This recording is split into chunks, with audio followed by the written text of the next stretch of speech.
أعوذ بالله من الشيطان الرجيم. بسم الله الرحمن الرحيم. أما السفينة فكانت لمساكين يعملون في البحر فأردت أن أعيبها وكان وراءهم ملك يأخذ كل سفينة غصبا وأما الغلام فكان أبواه مؤمنين فخشينا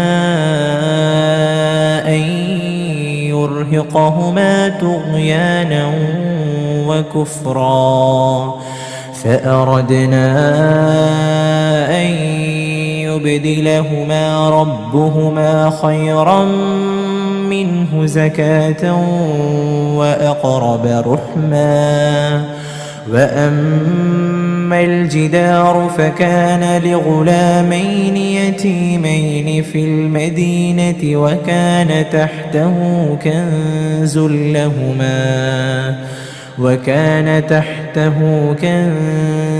لهما وكان أبوهما صالحا فأراد ربك أن يبلغا أشدهما ويستخرجا كنزهما رحمة من ربك وما فعلته عن أمري ذلك تأويل ما لم تسطع عليه صبرا. അസ്സലാമു അലൈക്കും വറഹ്മത്തുള്ളാഹി വബറകാതുഹു. ഖുർആൻ പദം 953 ദിവസത്തിലേക്ക് എല്ലാവരെയും ഹാർദമായി സ്വാഗതം ചെയ്യുന്നു. സൂറത്തുൽ കഹ്ഫിലെ 79 മുതൽ 82 വരെയുള്ള ആയത്തുകളാണ് ഇന്ന് പഠന വിധേയമാക്കുന്നത്. ക്ലാസ് ആരംഭിക്കുന്നതിനായി ആദരണീയനായ ഡോക്ടർ എ.ഐ. വിലായത്തുള്ള സാഹിബിനെ ക്ഷണിക്കുന്നു. അസ്സലാമു അലൈക്കും വറഹ്മത്തുള്ളാഹി വബറകാതുഹു. അഊദു ബില്ലാഹി മിനശ് ശൈത്വാനിർ റജീം. بسم الله الرحمن الرحيم. أما السفينة فكانت لمساكين يعملون في البحر فأردت أن أعيبها وكان وراءهم ملك يأخذ كل سفينة غصبا وأما الغلام فكان أبواه مؤمنين فخشينا أن يرهقهما طغيانا وكفرا فأردنا أن يبدلهما ربهما خيرا منه زكاة وأقرب رحما. وأما الجدار فكان لغلامين يتيمين في المدينة وكان تحته كنز لهما وكان أبوهما صالحا فأراد ربك أن يبلغا أشدهما ويستخرجا كنزهما رحمة من ربك وما فعلته عن أمري ذلك تأويل ما لم تسطع عليه صبرا.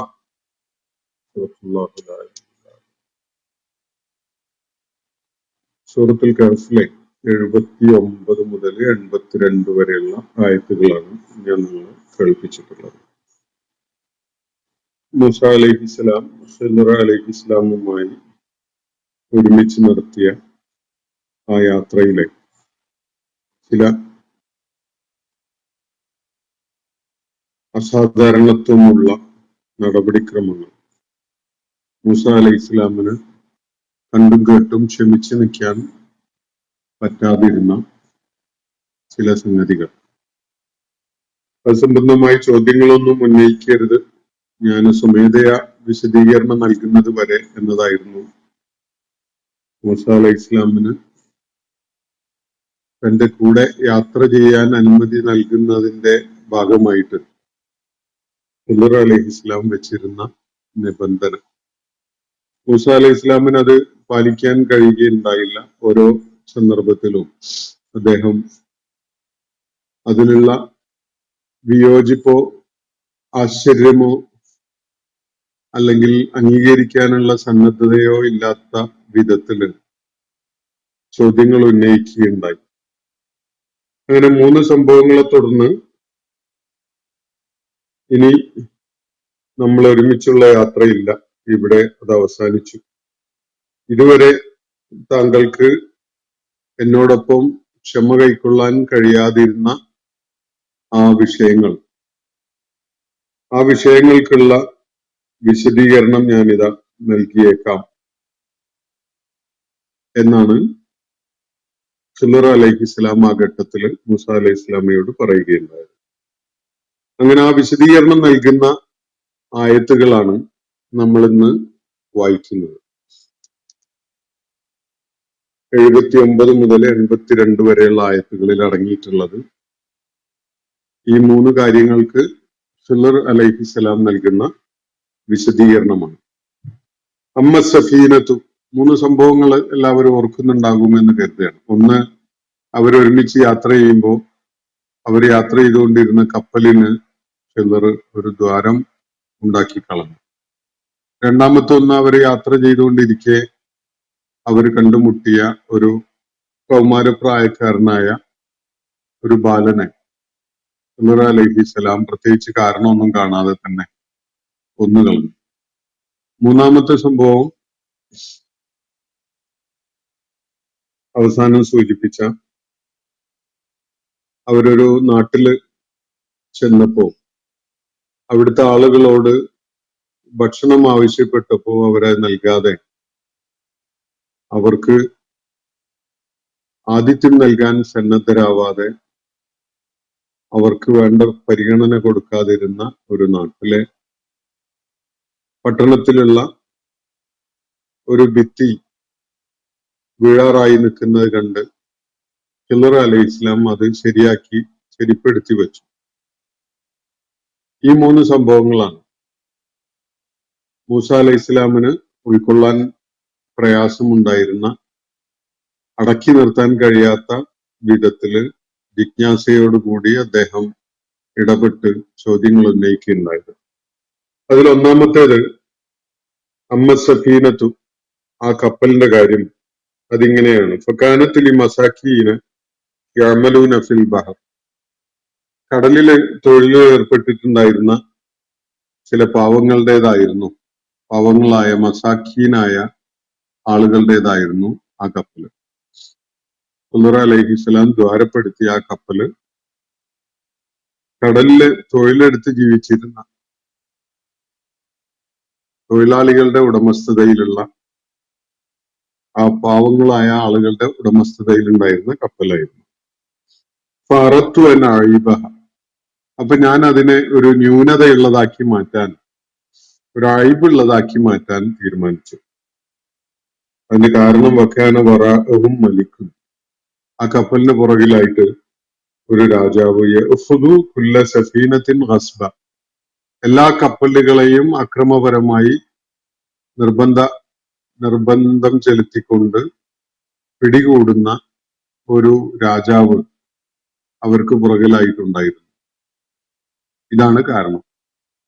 അപ്പോൾ നല്ല കപ്പലായിരുന്നെങ്കിൽ, കേടുപാടുകളില്ലാത്ത കപ്പലായിരുന്നുവെങ്കിൽ ആ രാജാവ് അത് പിടികൂടുമായിരുന്നു എന്ന ഒരു സാധ്യത ഉണ്ടായിരുന്നു. കടലില് മേധാവിത്വം കാണിച്ചുകൊണ്ട് ഇതര കപ്പലുകൾ, അത് ആരുടെ ഉടമസ്ഥതയിലുള്ളതാണെങ്കിലും നല്ല കപ്പലുകളൊക്കെ പിടിച്ചെടുക്കുന്ന ഒരു അക്രമം, നിർബന്ധപൂർവം പിടിച്ചെടുക്കുന്ന ഒരു അക്രമം, അങ്ങനെ അക്രമം കാണിച്ചുകൊണ്ടിരുന്ന ഒരു അധികാരി, ഒരു ഭരണാധികാരി, ഒരു രാജാവ്, അയാള് ഈ കപ്പലും പിടികൂടാൻ സാധ്യതയുണ്ടായിരുന്നു. ഇതിന്റെ പുറകിലായിട്ട് ആ രാജാവ് ഉണ്ടായിരുന്നു എന്നതാണ് ഇതിനെ അഴിബുള്ളതാക്കി മാറ്റാൻ ഖിളർ അലൈഹി ഇസ്ലാമിനെ പ്രേരിപ്പിച്ച കാര്യം എന്നാണ് ഇവിടെ പറയുന്നത്. ഇത് ചെറിയ കേടുപാടുള്ള കപ്പലാണ് എന്ന് വന്നു കഴിഞ്ഞാൽ രാജാവ് അതിൽ പ്രത്യേകിച്ച് താല്പര്യമൊന്നും കാണിക്കാനിടയില്ല. കുറച്ചു കഴിഞ്ഞ് ആ കപ്പലിന്റെ ദ്വാരം അടക്കാൻ വേണ്ട ഏർപ്പാട് ചെയ്തു കഴിഞ്ഞാൽ ഈ കപ്പല് അക്രമിയായ രാജാവ് പിടിച്ചെടുക്കാനുള്ള സാധ്യത ഇല്ലാതെയായി കിട്ടും, അതിൽ നിന്ന് രക്ഷപ്പെടും. ഇങ്ങനെയുള്ള ഒരു കാര്യങ്ങൾ മുൻകൂട്ടി കണ്ടുകൊണ്ടുള്ള ഒരു നടപടിയായിരുന്നു അത് എന്നാണ് ഖിദ്ർ അലൈഹി ഇസ്ലാം വിശദമാക്കുന്നത്. അപ്പോ ദുർബലരും പാവങ്ങളുമായ കടൽ തൊഴിലാളികളുടെ ഉടമസ്ഥതയിലുള്ള കപ്പല് അക്രമിയായ രാജാവ് പിടിച്ചെടുക്കാൻ, അത് പുതിയ നല്ല കപ്പലാണെങ്കിലും അത് പിടിച്ചെടുക്കാൻ ഒരു സാധ്യത ഉണ്ടായിരുന്നത് ഇല്ലാതാക്കാൻ വേണ്ടിയാണ് അതിനെ ദ്വാരപ്പെടുത്തി കളഞ്ഞത് എന്നാണ് ഖിദ്ർ അലൈഹി ഇസ്ലാം ചൂണ്ടിക്കാണിക്കുന്നത്. രണ്ടാമത്തെ കാര്യം അമ്മൽ ഗുലാമു, ആ കൗമാരക്കാരന്റെ കാര്യത്തില് അതുമായി ബന്ധപ്പെട്ട വസ്തുത ഇതാണ്. ഫഖാന അബുവാഹു മുഅ്മിനൈനി, അവന്റെ ഉമ്മയും വാപ്പയും നല്ല സത്യവിശ്വാസികളായ നല്ല മനുഷ്യരായിരുന്നു. ഫഖശീന അൻ യുർഹിഖഹുമ തുഗ്യാനം വകുഫ്ര, ഈ കൗമാരക്കാരൻ അനുസരണക്കേടും ധിക്കാരവും സത്യനിഷേധവും ഒക്കെ ഉള്ളവനായി മാറി അവരെ ഇടുക്കം അനുഭവിപ്പിച്ചു കളയും എന്ന് നാം ഭയപ്പെട്ടു. അതാണ് നാം അവനെ കൊന്നു കളഞ്ഞതിന് കാരണം എന്നാണ് ഖിദ്ർ അലൈഹി ഇസ്ലാം ഇവിടെ പറയുന്നത്. നിഷ്കളങ്കനായ ബാലനാണ്, അങ്ങനെ എന്തെങ്കിലും കുറ്റകൃത്യങ്ങളൊന്നും ചെയ്ത ഒരുത്തനല്ല, ആരെയും കൊല്ലുകയോ അതുപോലെയുള്ള എന്തെങ്കിലും ദ്രോഹം ചെയ്യുകയോ ഒക്കെ ചെയ്തിട്ടുള്ള ഒരാളല്ല.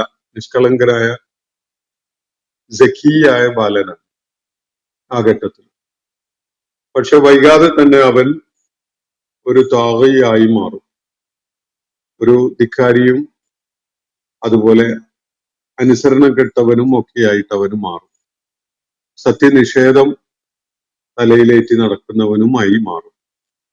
അത് കാരണമായിട്ട് സത്യവിശ്വാസികളായ അവന്റെ മാതാപിതാക്കൾക്ക് വല്ലാത്ത ഇടുക്കം അനുഭവപ്പെടേണ്ടി വരും, പ്രയാസം അനുഭവപ്പെടേണ്ടി വരും.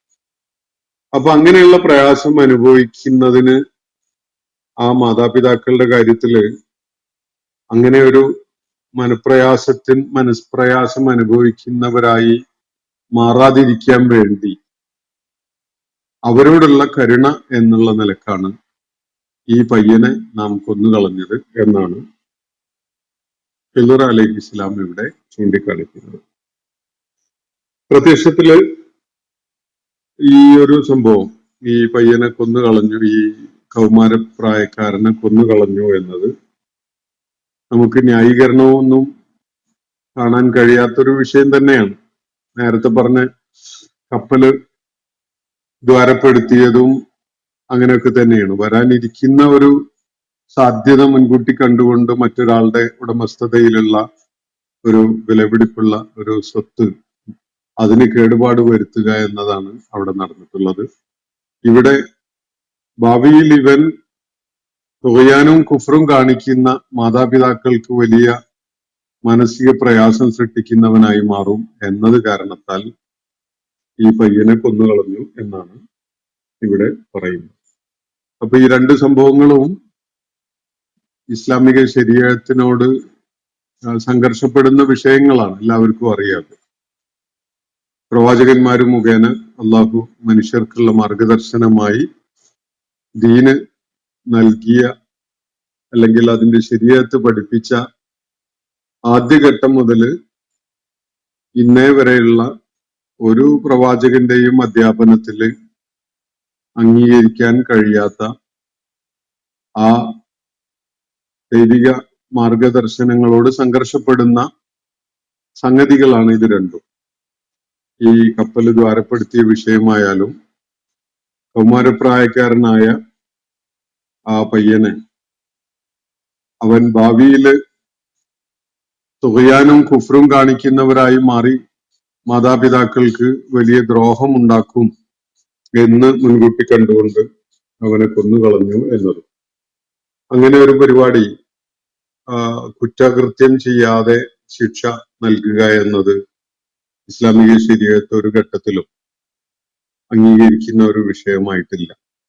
പ്രവാചകന്മാരുടെ ചരിത്രത്തിൽ ഒരിക്കലും തന്നെ അങ്ങനെ ഒരു സംഭവം ശരീഅത്ത് അനുസരിച്ച് ഇങ്ങനെ ഒരു കാര്യം ചെയ്യുക എന്നത് സാധിക്കുന്ന ഒരു കാര്യം ആയിരുന്നില്ല. ഇവിടെ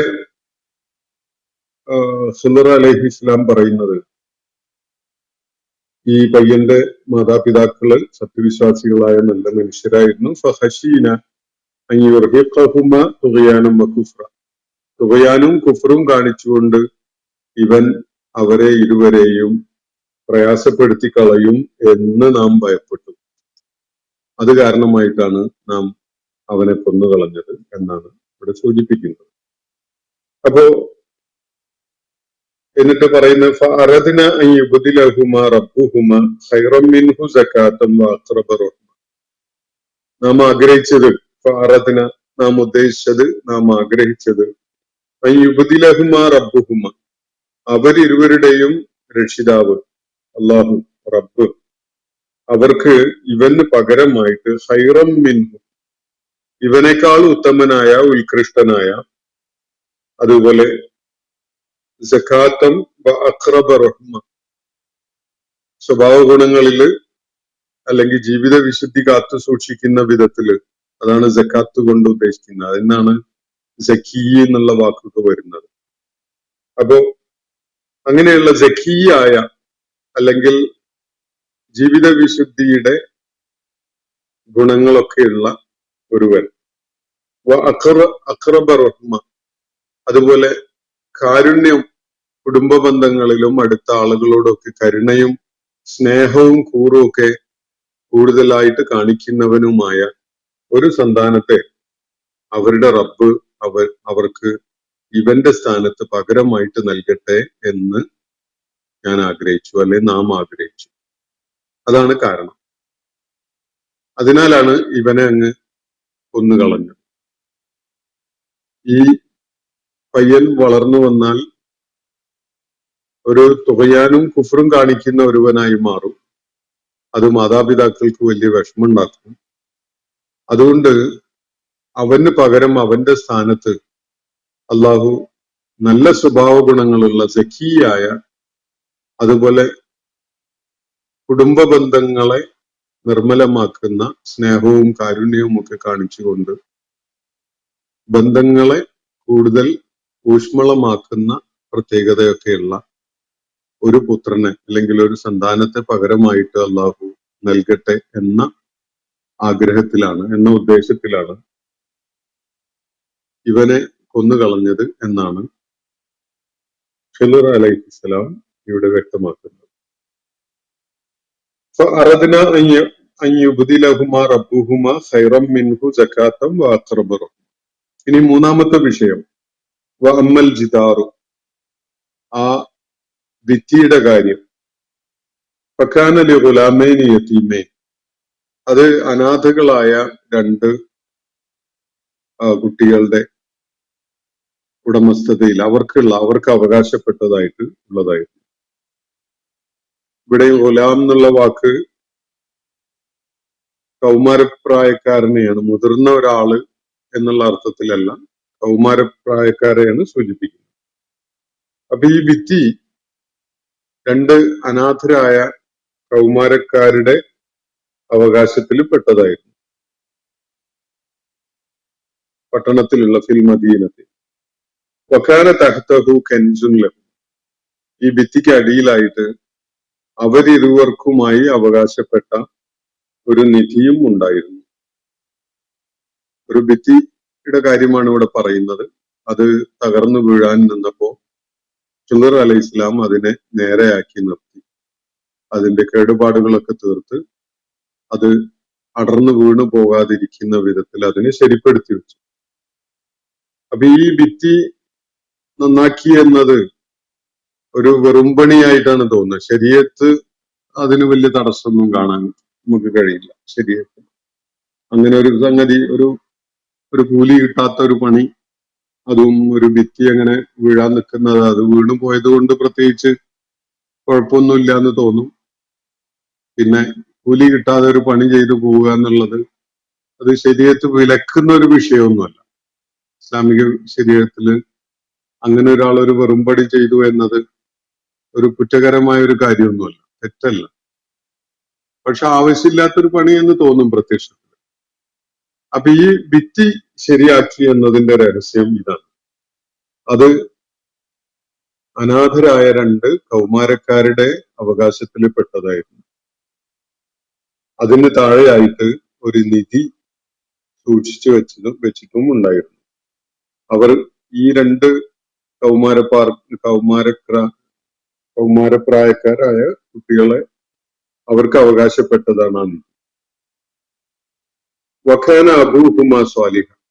ഈ 2 കുട്ടികളുടെയും വാപ്പ വളരെ സ്വാലിഹായ നല്ല ഉത്കൃഷ്ടനായ ഒരു മനുഷ്യനായിരുന്നു. അറാദ റബ്ബുക. അപ്പൊ അയാളോട് ഉള്ള ഒരു കൃപാവായ്പ് എന്നുള്ള നിലക്ക് നിന്റെ നാഥൻ അയ്യബ്ലുഗ അശുദ്ധഹുമ. ഈ 2 ഇളംപ്രായക്കാരായ കുട്ടികള് അവരുടെ പ്രായപൂർത്തി എത്തുകയും വയസ്തഖ്രിജ കെൻസഹുമ. അതിനുശേഷം അവരുടെ നിധി പുറത്തെടുക്കുകയും ചെയ്യട്ടെ എന്ന് നിന്റെ റബ്ബ് തീരുമാനിച്ചു, നിന്റെ റബ്ബ് ഉദ്ദേശിച്ചു. ഇത് റഹ്മത്തൻ മിർ റബ്ബിക.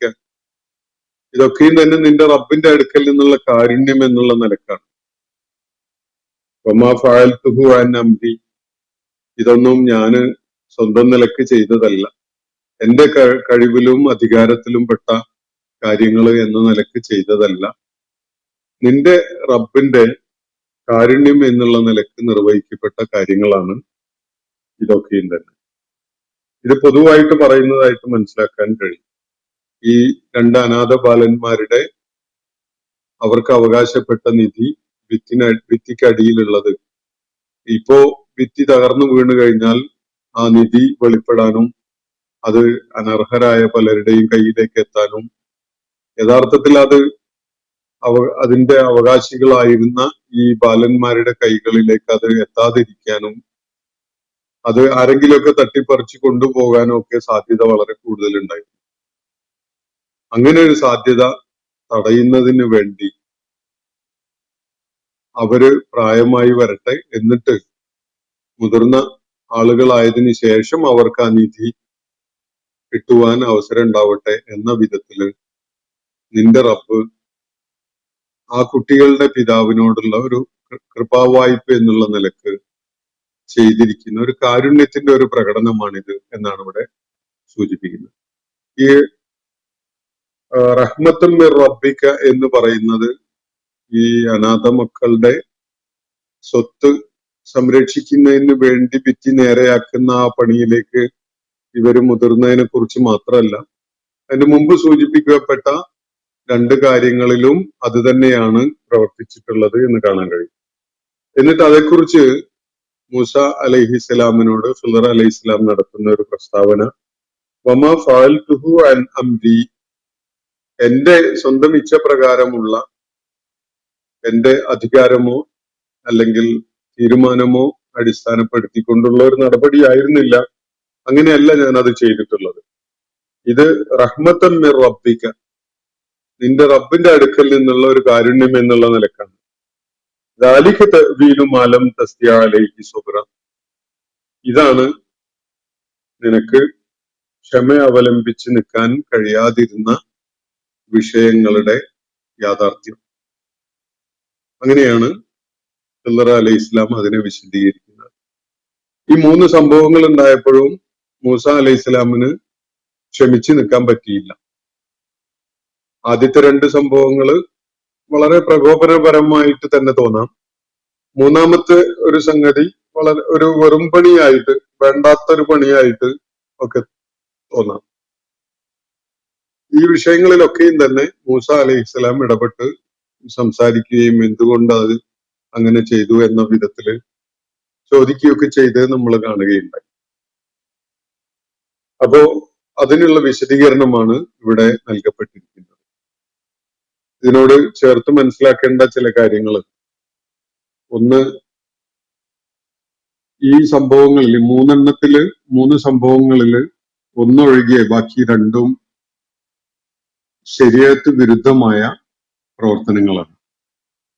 മറ്റൊരാൾക്ക് അവകാശപ്പെട്ട സ്വത്തില് ആ സ്വത്തിന് കേടുപാടുണ്ടാക്കുക എന്ന ഒരു സ്വേച്ഛാപരമായിട്ടുള്ള ഒരു നടപടി, കപ്പലിന് ഉണ്ടാക്കിയത്.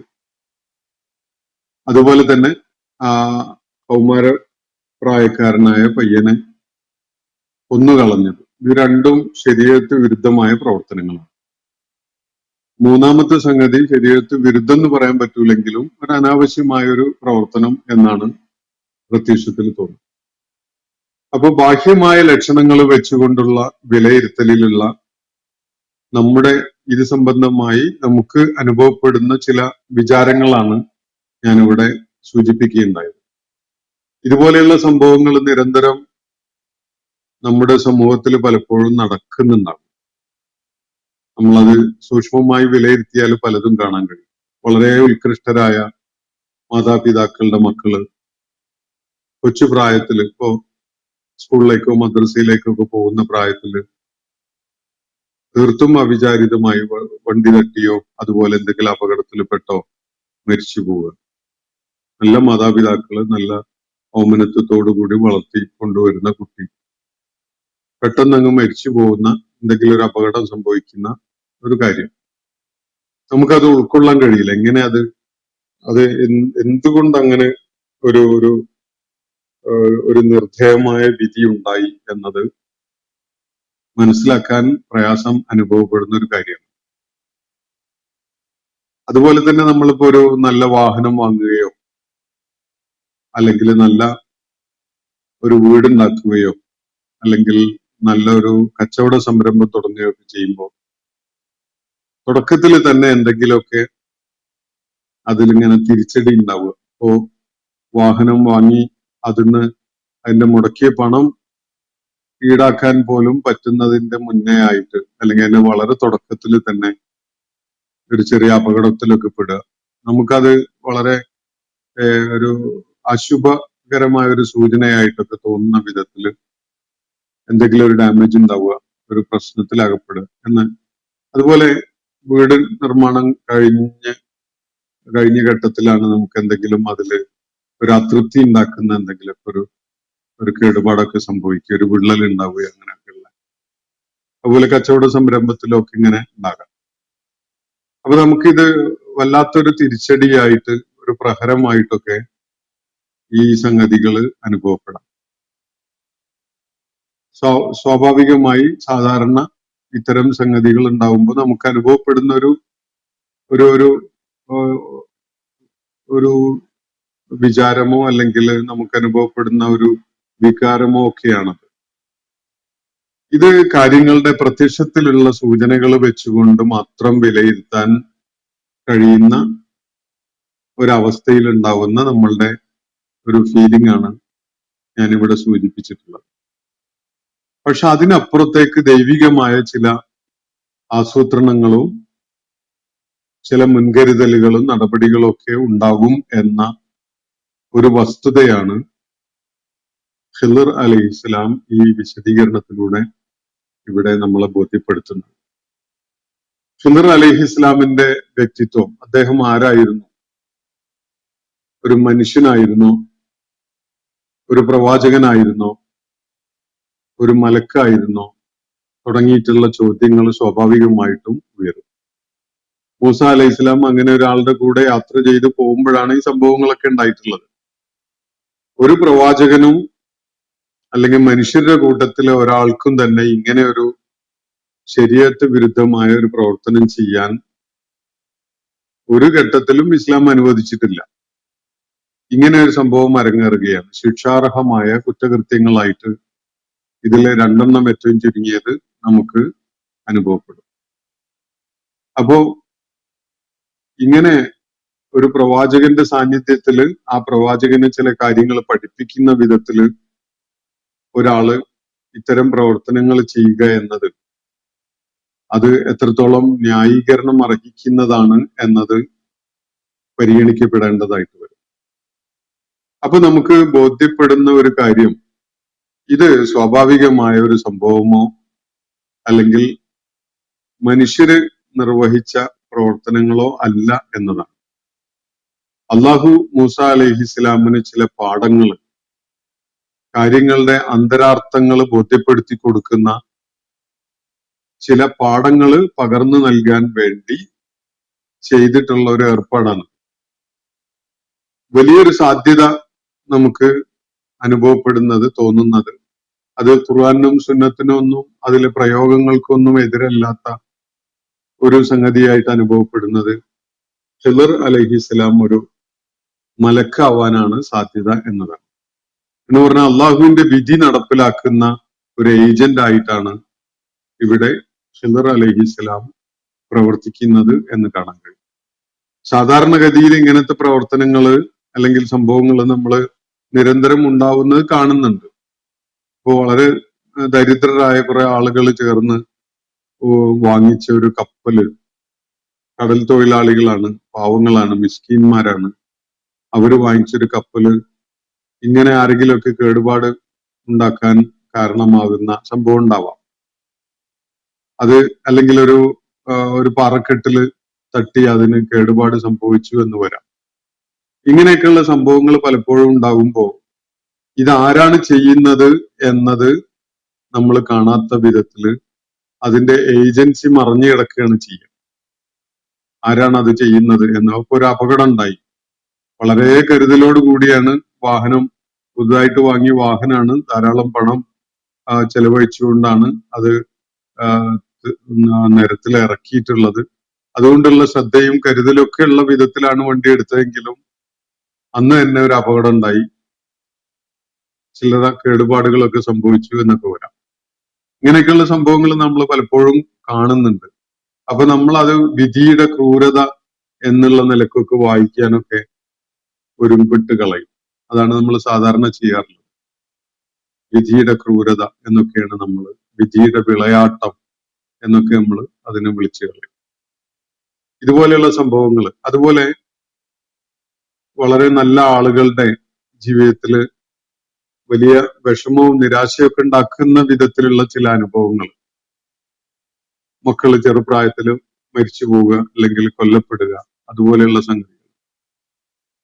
നമ്മള് ഒരു മദ്രസയിലേക്ക് പോവുകയായിരുന്ന ഒരു കുട്ടി സാമൂഹ്യദ്രോഹികളായ ചില വർഗീയവാദികളുടെ കൈകളാൽ കൊല്ലപ്പെട്ട ഒരു സംഭവം നേരത്തെ വായിച്ചിട്ടുള്ളതാണ്. സംഭവം നമ്മുടെ നാട്ടില് തന്നെ അരങ്ങേറിയിട്ടുള്ള ഒരു സംഗതി. ഇതുപോലെയൊക്കെയുള്ള സംഗതികൾ ഉണ്ടാവുമ്പോൾ ഈ വിധിയുടെ നിഗൂഢത എന്താണ് എന്നത് നമ്മൾ പലപ്പോഴും മനസ്സിലാക്കാൻ പ്രയാസപ്പെട്ടുകൊണ്ട് നമ്മൾ അങ്ങനെ ഒരു അവസ്ഥ ഉണ്ടാവാറുണ്ട്. ഇതിന്റെ പിന്നാമ്പുറത്തേക്ക് അള്ളാഹുവിന് ചില തീരുമാനങ്ങളും അള്ളാഹുവിന്റെ ചില ആസൂത്രണവും ഒക്കെ കാര്യങ്ങളിൽ ഉണ്ടാകാം. നമുക്കറിയില്ല. അത് നമുക്കറിയാത്ത തീർത്തും ഗൈബിയായ ചില കാര്യങ്ങളാണ്. അതുകൊണ്ട് അത്തരം സംഗതികള് ഉണ്ടാകുമ്പോൾ അള്ളാഹുവിന്റെ നടപടിക്രമങ്ങളില് അള്ളാഹുവിന്റെ ചില ആസൂത്രണങ്ങള്, അള്ളാഹുവിന്റെ ചില തീരുമാനങ്ങള് ഒക്കെ ഉണ്ടാവുന്നത് സ്വാഭാവികമായിട്ടും അത്തരം ഒരു ഫാക്ടർ അതിൽ പ്രവർത്തിക്കുന്നുണ്ടാകും. നമ്മളത് പ്രത്യക്ഷത്തിലൊരു ഖിളർ അലൈഹി ഇസ്ലാമിനെ പോലെ ഒരാൾ വന്ന് ചെയ്യുന്നതായിട്ട് കണ്ടോളുന്നില്ല. അത് നടപ്പിലാക്കുന്ന ഒരാളെ നമ്മൾ ചിത്രത്തിൽ കണ്ടോളുന്നില്ല ഈ കാര്യങ്ങളൊന്നും. അതുകൊണ്ട് നമ്മൾ അത് വിധിയുടെ ക്രൂരതയോ അല്ലെങ്കിൽ അങ്ങനെ പല സംഗതികളൊക്കെ ആയിട്ട് മനസ്സിലാക്കി വെക്കുന്നുണ്ടാവും. പക്ഷെ ഇതൊക്കെ തന്നെ ആത്യന്തികമായിട്ട് ഇവിടെ വിവരിക്കപ്പെട്ടിരിക്കുന്നത് റഹ്മത്തൻ മിർ റബ്ബിക എന്നുള്ള നിലക്കാണ്.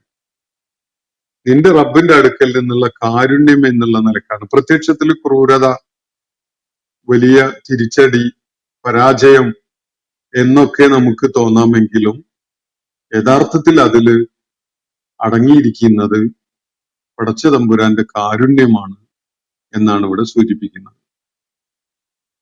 ഒരു പ്രത്യക്ഷത്തില് നമുക്ക് നഷ്ടം അല്ലെങ്കിൽ തിരിച്ചടി, പരാജയം നമുക്ക് ഉൾക്കൊള്ളാൻ പറ്റാത്ത ഒരു വലിയ ഒരു കെലാമിറ്റി, ഒരു ഷോക്ക് ഒക്കെ ആയിട്ട് അനുഭവപ്പെടുന്ന ഒരു കാര്യമായിരിക്കും. പക്ഷെ ആത്യന്തികമായിട്ട് നമുക്ക് ആ നന്മയായി നമ്മൾ കരുതിയിരുന്ന ആ നന്മ നമുക്ക് അനുഭവിക്കാനും മുന്നോട്ട് കൊണ്ടുപോകാനൊക്കെ കഴിഞ്ഞിരുന്നെങ്കിൽ അത് ഒരു പക്ഷെ നമുക്ക് വലിയ ദൗർഭാഗ്യമായിട്ട് മാറുന്ന ഒരു കാര്യമായി മാറിയെന്ന് വരാം.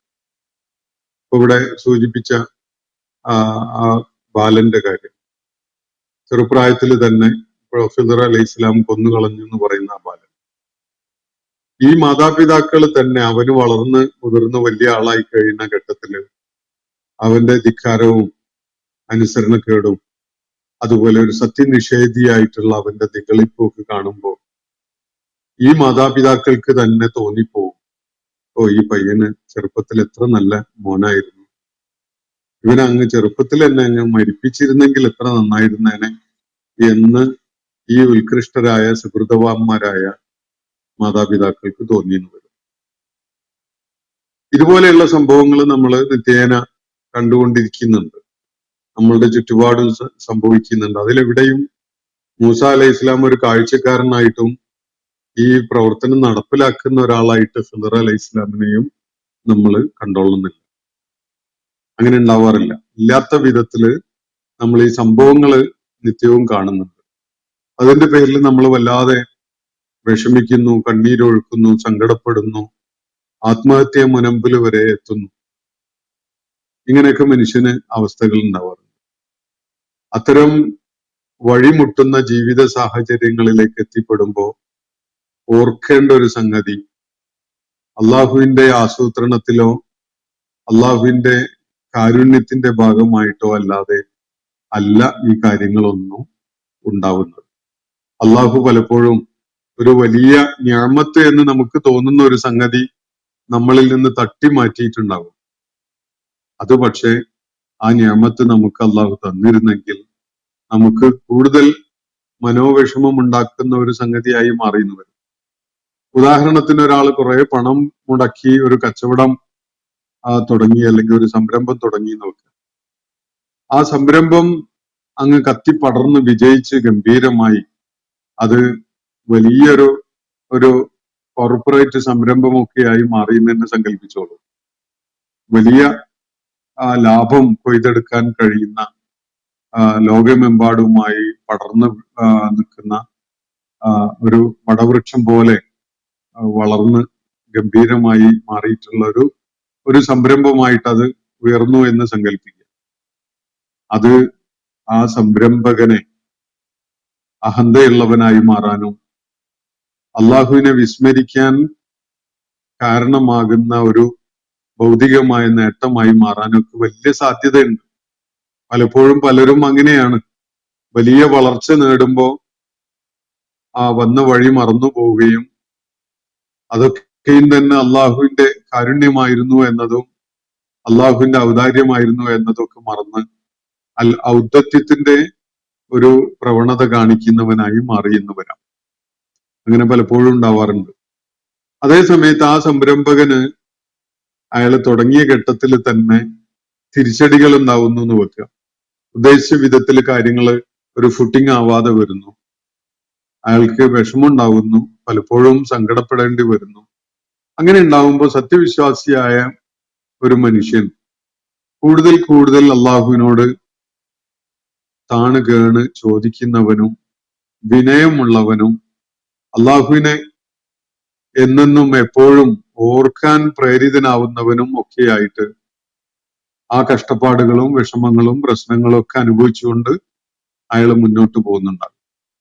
ഈ രണ്ട് കാര്യങ്ങളിൽ ഈ വ്യക്തിയെ സംബന്ധിച്ചിടത്തോളം ഏറ്റവും സൗഭാഗ്യകരമായത് ഈ പ്രയാസങ്ങളും തിരിച്ചടിയും ബുദ്ധിമുട്ടും തകർച്ചയും വീഴ്ചയും ഒക്കെ ഉണ്ടായിക്കൊണ്ട് അള്ളാഹുവിനെ ഒരിക്കലും ഒരു നിമിഷ നേരത്തേക്ക് പോലും മറന്നു പോകാത്ത വിധത്തില് മുന്നോട്ട് പോകുന്ന അവസ്ഥയിലുള്ള ഒരാളുടെ ആഖിബത്തായിരിക്കും ഈ സംരംഭത്തിൽ വലിയ വിജയം നേടി മുന്നേറിയ എന്നാൽ അള്ളാഹുവിനെ വിസ്മരിക്കാനിടയായ ആ സംരംഭകനേക്കാൾ സൗഭാഗ്യം ചെയ്തവനായിട്ടുണ്ടാവുക എന്നതാണ് നമുക്ക് കാണാൻ കഴിയും. അപ്പൊ തിരിച്ചടികള് അള്ളാഹു നമ്മളോടുള്ള കാരുണ്യം കാരണമായിട്ട് റഹ്മത്ത് എന്നുള്ള നിലക്ക് തരുന്നതാവും. നമ്മളുടെ മക്കളെ നമുക്ക് നഷ്ടപ്പെട്ടു പോകുന്നത് നമ്മളെ വിഷമുണ്ടാക്കുന്ന ഒരു അനുഭവം തന്നെയാണ്, സംശയമൊന്നുമില്ല. നമ്മള് ലാളിച്ച് താലോലിച്ച് കൂടെ കൊണ്ട് നടക്കുന്ന നമ്മളുടെ മക്കള് വളരെ അപ്രതീക്ഷിതമായി ഇളം പ്രായത്തില് എന്തെങ്കിലും ഒരു അപകടമൊക്കെ പറ്റി മരിച്ചു പോകുമ്പോൾ അത് നമുക്ക് വലിയ വിഷമമുണ്ടാക്കും എന്നുള്ളതിൽ യാതൊരു സംശയവുമില്ല. പക്ഷെ അള്ളാഹുവിന്റെ ഒരു നടപടി അത് എന്നുള്ള നിലക്ക് ആ ഓമനത്വമുള്ള മക്കളെ മനസ്സിൽ ആ ചിത്രം മനസ്സിൽ അവശേഷിപ്പിക്കാൻ കഴിയുകയും അവരെ ഒരല്പം നേരത്തെ അള്ളാഹു വിളിച്ചുകൊണ്ട് പോകുന്നു എന്നൊരു സംഭവം മാത്രമേ അതിൽ ഉണ്ടായിട്ടുണ്ടാവുള്ളൂ. അതേ സമയത്ത് നമ്മളെ ലാളിച്ച് വളർത്തിയ മക്കള് ഭയങ്കര ദുഷ്ടന്മാരായിട്ടാണ് വളർന്നു വരുന്നത്, ധിക്കാരികളായിട്ടാണ് വരുന്നത്. പിന്നീട് നമുക്ക് ഏറ്റവും വലിയ മാനസികമായ പ്രയാസവും ഇടുക്കവും ഒക്കെ ഉണ്ടാക്കാൻ അവർ കാരണമാകുന്നു എന്നതാണ് സംഭവിക്കുന്നതെങ്കിൽ ആ കൗമാരത്തിലും ബാല്യത്തിലും ഒക്കെ നമ്മൾ ലാളിച്ച് ഓമനിച്ച് കൊണ്ടു നടന്ന ആ മുഖം പോലും നമ്മൾ മനസ്സിൽ അവശേഷിക്കാത്ത വിധത്തില് മനസ്സിൽ അങ്ങേയറ്റത്തെ വെറുപ്പും വിഷമവും ഒക്കെ ഉണ്ടാക്കുന്നതായി അത് മാറിയിട്ടുണ്ടാവും. ഇതാണ് വസ്തുത.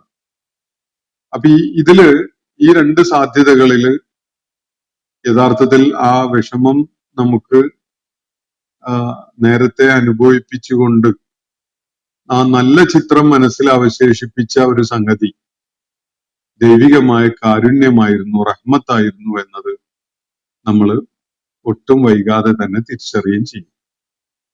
അപ്പോ വിധിയുടെ ദൈവികമായ നടപടിക്രമങ്ങളുടെ നിഗൂഢതകള് നമുക്ക്, രഹസ്യമായ തലങ്ങൾ നമുക്ക് അറിയാതിരിക്കുമ്പോൾ നമ്മളൊക്കെയും തന്നെ മൂസ അലൈഹി ഇസ്ലാമിനെ പോലെ പ്രതികരിക്കും. എന്നാൽ ഈ സംഭവങ്ങളുടെയൊക്കെ പുറകില് ദൈവികമായ ചില നടപടികളുണ്ട്, ചില ചരടുവലികളുണ്ട്. അത് അടിസ്ഥാനപരമായി അവന്റെ കാരുണ്യത്തിൽ അധിഷ്ഠിതമായതാണ് എന്നതാണ് അള്ളാഹുവിടെ പഠിപ്പിക്കുന്ന വളരെ പ്രധാനപ്പെട്ട ഒരു കാര്യം. പലപ്പോഴും ഇത്തരം ജീവിത അനുഭവങ്ങൾ ഉണ്ടാകുമ്പോൾ ആളുകൾ പറയും, നമ്മൾ അവരോട് ഇടപെട്ട് സംസാരിക്കാൻ നിന്നാൽ അവരെ ഉപദേശിക്കാനൊക്കെ മുതിർന്നു പോയാൽ ആളുകൾ പറയും, നിങ്ങൾക്ക് അതൊക്കെ എളുപ്പമാണ് ഉപദേശിക്കാൻ, നിങ്ങളല്ലല്ലോ അനുഭവിക്കുന്നത് എന്നൊക്കെ പറഞ്ഞുകൊണ്ട് തട്ടിക്കേറുന്ന ഒരു പ്രതികരണം ആളുകളിൽ നിന്നുണ്ടാവും. എന്റെ കാര്യത്തിലായാലും നിങ്ങളുടെ കാര്യത്തിലായാലും നമുക്ക് അനുഭവിക്കേണ്ടി വരുന്ന ഒരു ദുരിതം എന്നത് അള്ളാഹുവിന്റെ വിധിയുടെ ഭാഗമാണ്. അത് നമുക്ക് ഒഴിവാക്കാൻ സാധ്യമല്ല. അതേ സമയത്ത് ആ വിധി അള്ളാഹു നമുക്ക് എന്തിന് തന്നു എന്നത് നമ്മളൊന്ന് ആഴത്തിൽ ആലോചിച്ചാൽ അതിന്റെ ബാഹ്യമായ തലം വിട്ട് ആന്തരികമായ സൂചനകളെ എക്സ്പ്ലോർ ചെയ്ത് മനസ്സിലാക്കാൻ വേണ്ടി ശ്രമിച്ചാൽ അത് അള്ളാഹുവിന്റെ കാരുണ്യം അടങ്ങിയ ഒരു സംഗതിയാണ് ആ നടപടി എന്നത് നമുക്ക് മനസ്സിലാക്കാൻ സാധിക്കും. ഇത്തരം അനുഭവങ്ങൾ ഒന്നും രണ്ടും മൂന്നും ഒന്നും ആവില്ല. നമ്മുടെയൊക്കെ ഓരോരുത്തരുടെയും ജീവിതത്തിൽ ഇത്തരം സംഭവങ്ങൾ പലതും ഉണ്ടാവും. അതിന്റെ തെളിവില് നമുക്ക് പ്രത്യക്ഷത്തിൽ അറിയാത്തത് കൊണ്ട് മാത്രമാണ് നമ്മൾ വികാര വിക്ഷുബ്ധത കാണിച്ചുകൊണ്ടുള്ള ഒരു ലൈനിലേക്ക് പോകാൻ കാരണമാവുന്നത് എന്നതാണ് വസ്തുത. അപ്പൊ ഇവിടെ ഖിളർ അലൈഹിസ്സലാം ഈ സംഗതികൾ ചെയ്തു എന്നത് ഒരു മനുഷ്യൻ എന്നുള്ള നിലക്കോ അല്ലെങ്കിൽ ഒരു പ്രവാചകൻ എന്നുള്ള നിലക്കോ ഒന്നും തന്നെ ഒരു ന്യായീകരണവും ഉള്ള ഒരു കാര്യമല്ല. എന്നാൽ അള്ളാഹു ഇത്തരം സംഗതികള് നമ്മുടെയൊക്കെ ജീവിതത്തിൽ സംഭവിപ്പിക്കുന്നുണ്ട്. അത് നടപ്പിലാക്കുന്നതിന് അള്ളാഹുവിന് ചില ഏജൻസീസും ഉണ്ട്. അത് നമുക്ക് അറിയാതെ അങ്ങനെയുള്ള കാര്യങ്ങൾ നടപ്പിലാകുമ്പോൾ അത് അള്ളാഹുവിന്റെ ചരടുവലിയാണ് എന്നത് നമുക്ക് ബോധ്യപ്പെടും. അങ്ങനെ അള്ളാഹുവിന്റെ നടപടി എന്നുള്ള നിലയ്ക്ക് ഇത്തരം സംഗതികൾ ഉണ്ടാകാം.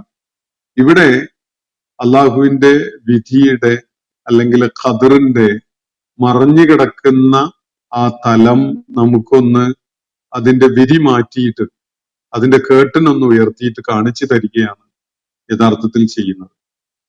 മൂസ അലൈഹി സ്വലാമിനെ ഒരു കാര്യം പഠിപ്പിക്കുന്നതിന് വേണ്ടി അള്ളാഹു അവന്റെ ഖദറിന്റെ ആ മറ അങ്ങ് നീക്കി അതിന്റെ പിന്നാമ്പുറത്തേക്കൊന്ന് കാണാൻ ഒരു അവസരം ഒരുക്കുക മാത്രമാണ് ചെയ്യുന്നത്. ഇത് ഖിളർ അലൈഹിസ്സലാം മൂസ അലൈഹിസ്സലാം ഒരുമിച്ചുള്ള യാത്ര ഒക്കെ നടന്നു എന്ന് പറയുന്നത് യഥാർത്ഥത്തിൽ തന്നെ നടന്ന ഒരു യാത്രയാണ് എന്ന് മനസ്സിലാക്കുന്നതിലാണ് കൂടുതൽ പ്രസക്തിയുള്ളത്. ആ വിധത്തിലാണ് അത് അരങ്ങേറിയതെങ്കിൽ ഖിളർ അലൈഹിസ്സലാം അള്ളാഹുവിന്റെ നടപടി നടപ്പിലാക്കുന്ന ഒരു മലക്ക് ആയിട്ട് മനസ്സിലാക്കുന്നതാണ് കൂടുതൽ പ്രസക്തമായതും കൂടുതൽ വിശദീകരണം എളുപ്പമായതുമായ കാര്യം എന്നാണ് ഞാൻ മനസ്സിലാക്കുന്നത്. പ്രഗത്ഭരായ പല മുഫസ്സിറുകളും ആ നിലക്ക് അതിനെ വിശദീകരിക്കുന്നുണ്ട്. പൗരാണികരും ഉണ്ട്, ആധുനികരും ഉണ്ട്.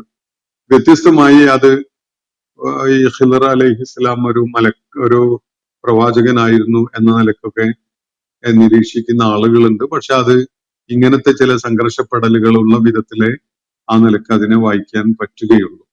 കാരണം ശരീഅത്ത് അനുസരിച്ച് ഇങ്ങനെയുള്ള കാര്യങ്ങൾ നിർവഹിക്കാൻ ആർക്കും അനുവാദമില്ല.